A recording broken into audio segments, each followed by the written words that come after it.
নমস্কার, আমি বর্ষা। আপনারা দেখছেন ইন্ডিয়া নিউজ বাংলা। কলকাতা সহ রাজ্যের সমস্ত জেলাতেই চলছে বৃষ্টি। এর মধ্যে দক্ষিণবঙ্গের কোনো কোনো জেলায় ভারী থেকে অতি ভারী বৃষ্টির সতর্কতা জারি করা হয়েছে।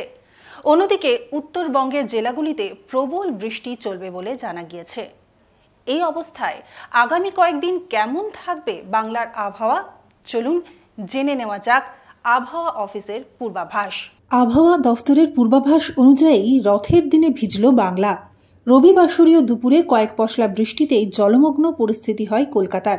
জায়গায় জায়গায় জল জমে যায়। পূর্বাভাস বলছে সোমবার থেকে দক্ষিণবঙ্গে বৃষ্টির পরিমাণ কমে যেতে পারে। হাওয়া অফিসের খবর অনুযায়ী পশ্চিম মধ্য বঙ্গোপসাগরে ঘূর্ণাবর্ত আপাতত অন্ধ্রপ্রদেশ উপকূলে অবস্থান করছে। ওড়িশা উপকূলে নিম্নচাপ সৃষ্টির সম্ভাবনা রয়েছে। অন্যদিকে উত্তরবঙ্গে দার্জিলিং, কালিম্পং, আলিপুরদুয়ার, কোচবিহার, জলপাইগুড়িতে ভারী বৃষ্টি হতে পারে বলে জানা গিয়েছে। মঙ্গলবার উত্তর দিনাজপুরেও ভারী বৃষ্টি হতে পারে। আবার 10ই জুলাই দক্ষিণবঙ্গের কিছু জেলায় বৃষ্টি হওয়ার পূর্বাভাস রয়েছে।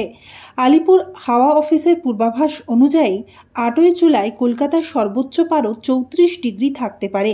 9ই জুলাই তা 33 ডিগ্রি হতে পারে। এরপর থেকে 13ই জুলাই পর্যন্ত শহরে তাপমাত্রা সর্বোচ্চ পারদ 34 ডিগ্রি সেলসিয়াসের ঘরেই থাকতে পারে, যা স্বাভাবিকের তুলনায় সামান্য বেশি। আগামী 7 দিন কলকাতার সর্বনিম্ন তাপমাত্রা 27 থেকে 28 ডিগ্রি সেলসিয়াসের মধ্যে ঘোরাফেরা করতে পারে বলে পূর্বাভাস রয়েছে। 8ই জুলাই থেকে আগামী 13ই জুলাই পর্যন্ত কলকাতা সহ দক্ষিণবঙ্গের বিভিন্ন জায়গায় বৃষ্টি জারি থাকতে পারে বলে জানিয়েছে হাওয়া অফিস।